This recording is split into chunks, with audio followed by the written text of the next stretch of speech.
একটা জান্নাত হবে। একটা গাছ দিয়ে এত বড় জান্নাতের ডালপালা দিয়ে কেমন ঢাকবে? এই তিনটা প্রশ্নের জবাব তোমাকে দিতে হবে। 1 নাম্বার প্রশ্ন হলো খাবার খাবে, স্বাদ নষ্ট হবে না। প্রশ্নগুলো ভালো করে বুঝবেন। 1 নাম্বার হলো খাবার খাবে, স্বাদ নষ্ট হবে না। 2 নাম্বার হলো এত খাবার খাবে, প্রসাব পায়খানার দরকার পড়বে না।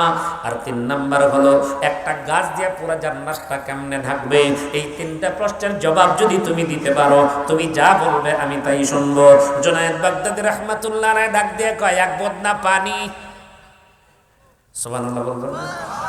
1 বদনা কি? অনেকে বলবেন হুজুর 1 বদনা পানি দিয়া কি?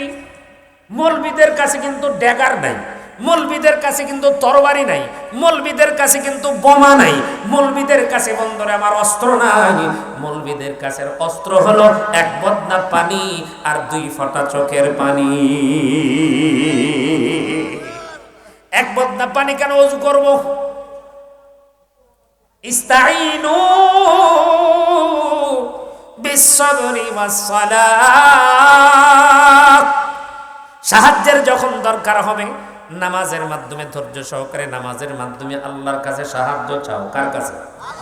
2 রাকাত নামাজ পড়বো, পানি দাও। পানি নিলেন, 2 রাকাত নামাজ পড়লেন, আল্লাহর কাছে দরখাস্ত করে বলেন, আল্লাহ প্রশ্ন করেছেন ইহুদি, জবাব দেব আমি। আল্লাহ যদি আমি জবাব দিতে পারি তাহলে এদেরকে কালেমার দাওয়াত দিতে পারবো, আর জবাব দিতে না পারলে কালেমার দাওয়াত তো দিতে পারবো না। আল্লাহ তুমি সাহায্য করো। ওয়ামাইয়া তাওয়াক্কাল আলাল্লাহি ফাহুয়া হাসবুহু।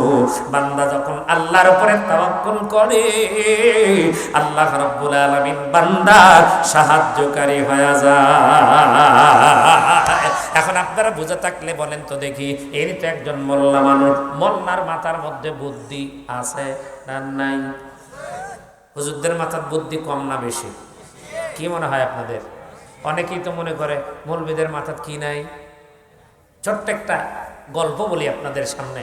আশরাফ আলী থানভী রহমাতুল্লাহ আলাইহি লিখছেন, 3 জন কোরআনের হাফেজ। কয়জন? মাহফিল শেষ করে বাড়ির দিকে যাচ্ছে, পুলিশ দেখেই অ্যারেস্ট।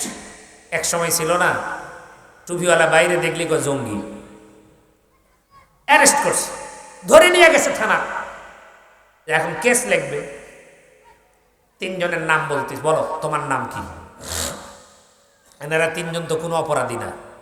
একজন আর একজন ডাক দিয়ে কয়, ভাই আমাদের নাম যা আছে থাক, আজকে নিজেদের নাম একটু কোরআন দিয়ে বলবো। কি দিয়া? 3 জনে কি কোরআনের হাফেজ, ওই কোরআন দিয়ে আমরা 3 জন নাম বলবো। তো একজনকে বলতেছে, বলো তোমার নাম কি? কয় আমার নাম হলো ওয়াহইউহা। কি নাম?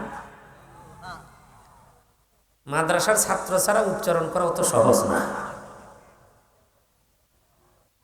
ওয়াহইউই, ওয়াহ শব্দ না হয় বানান করা যায়, ইউই কি ইংরেজিতেও হবি না, বাংলাতেও হবে না, একমাত্র আরবি ছাড়া। কথা কম ঠিক কিনা? এন্ড পুলিশ নাম লেখবার ধরে কই, কি বললা? কয় ওয়াহইউই। যে কয় ওয়াহইউই, এখন এটা উচ্চারণ করবার ধরে কয়, কিরে ডিকশনারি ফেল, লিখবো কেমনে? আর এক পুলিশ কয়, স্যার এই নাম বাদ দেন, দাঁত ভাঙ্গে যাইতেছে, 2 নম্বরটা কম। 2 নম্বরটা ডাক দেখ, এই তুমি নাম বলো।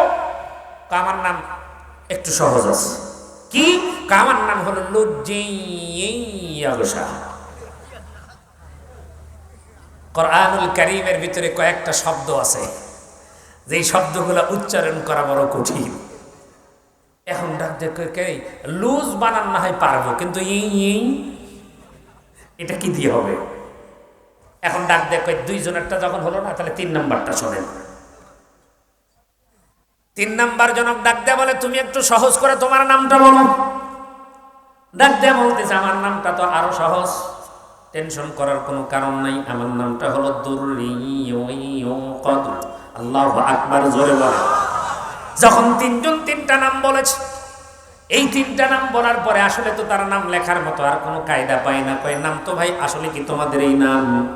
আমরা কোরআনের হাফেজ, আমরা তো কোরআন দিয়ে নাম বলেছি, কোরআনের মধ্যে যেই নামগুলো আছে সেই নামগুলো বলেছি, আপনি লেখেন আমাদের নামে কেস লেখেন। কয় বাবারে এই নামগুলো তো লেখা যায় না, তোমরা সত্যি করে বলো তোমাদের নাম এটাই কিনা। বলে আমি সত্য কথা বলবো কি বলবো না এটা পরে, এবার আপনারা বলেন আমরা কি সত্যিই জঙ্গি? এবার পুলিশ ডাক দিয়ে কয় না, কারণ তোমাদেরকে না ধরলে তো হয় না, প্রত্যেকটা মাসে আমাদের একটা টার্গেট আছে, ওই টার্গেট পূরণ করার জন্য তোমাদেরকে টার্গেট করেছি।